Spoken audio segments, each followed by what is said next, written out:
ആരാധനയുടെ പ്രാധാന്യം. കാരണം ആധ്യാത്മികം, ആദിഭൗതികം, ആദിദൈവികം, 3 കാര്യങ്ങളാണ് ഈശ്വര സ്വരൂപികൾ ശ്രദ്ധിക്കേണ്ടത്. എന്തൊക്കെയാണ്? ഇനി അത് മുരളീധരമാര് പറഞ്ഞതല്ല നമ്മൾ കേട്ടു. രണ്ടാമത് ഇങ്ങോട്ട് ചോദിക്കുവാണെങ്കിൽ ഞാൻ വേഗം വീട്ടിലേക്ക് പോകും. ആധ്യാത്മികം എന്ന് പറഞ്ഞേ, മണക്കുളങ്ങര ഭഗവതി അമ്മ കേൾക്കട്ടെ. ആധ്യാത്മികം, ആദിദൈവികം, ആദിഭൗതികം. ഇന്ന് വീട്ടിലേക്ക് പോകുമ്പോൾ മറ്റ് ലോഹ്യമൊന്നും പറയണ്ട, എന്തെങ്കിലും പറഞ്ഞു പോകുന്നുണ്ട്. ആധ്യാത്മികം, ആദിഭൗതികം, ആദിദൈവികം.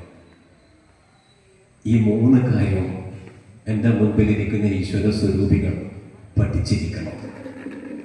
ക്ഷേത്രത്തിൽ വരുമ്പോൾ 4 കാര്യം പഠിക്കാൻ ഞാൻ മുൻപുള്ള ആധ്യാത്മിക സത്സംഗത്തിൽ പറഞ്ഞിട്ടുണ്ട്. ഏത് ക്ഷേത്രത്തിൽ പോയിട്ടും ആ ദേവനെ കുറിച്ചുള്ള ശ്ലോകമൊന്നും അറിയില്ലെങ്കിലും 4 കാര്യങ്ങൾ പറഞ്ഞാൽ മതി. ക്ഷേത്രത്തിൽ പോയിട്ട് ആ ദേവന്റെ 1 അഹം ബ്രഹ്മാസ്മി, 1 പ്രജ്ഞാനം ബ്രഹ്മ, 1 അയമാത്മാ ബ്രഹ്മ. ഈ 4 മഹാവാക്യങ്ങൾ ഏതൊരു ഭാരതീയനും ജീവിതത്തിൽ പഠിച്ചിരിക്കണം. ഏതെങ്കിലും ഒരു ക്ഷേത്രത്തിൽ പോയി ആ ക്ഷേത്രത്തിൽ ദേവന്റെ മുമ്പിൽ ഒരു ശ്ലോകമോ ആ ദേവന്റെ പ്രാർത്ഥനയോ അനുഷ്ഠാനമോ ഒന്നും അറിയില്ലെങ്കിലും ഈ 4 മഹാവാക്യം പഠിച്ചാൽ ഗ്രൂപ്പിന് 1 എന്ത് പേരിട്ടു? തത്വമസി. 2-ാമത്തതിനെ അഹം ബ്രഹ്മാസ്മി.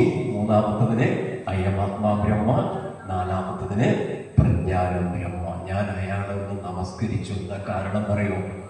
80-ാമത്തെ വയസ്സിലും അദ്ദേഹത്തിന് പഠിക്കണമെന്ന ബോധം അദ്ദേഹത്തിന് ഉണ്ടായിട്ടുണ്ട്.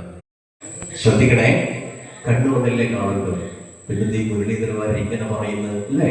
കണ്ണുകൊണ്ട് കണ്ടാൽ പോരാ, ചെവി കൊണ്ട് കേട്ടാൽ പോരാ. ഏതുകൊണ്ട് കേൾക്കണം, ഏതുകൊണ്ട് കാണണം? മനസ്സുകൊണ്ട് കാണണം. മനസ്സുകൊണ്ട് എന്ത് ചെയ്യണം? കേൾക്കണം. ഇവിടെ ഇങ്ങനെ ഇരുന്നതുകൊണ്ട് യാതൊരു പ്രയോജനമില്ല. നിങ്ങൾ എന്തുകൊണ്ട് കേൾക്കണം? മനസ്സുകൊണ്ട് കേട്ടാൽ ഇത് നിങ്ങളുടെ ഉള്ളിലുണ്ടാവും.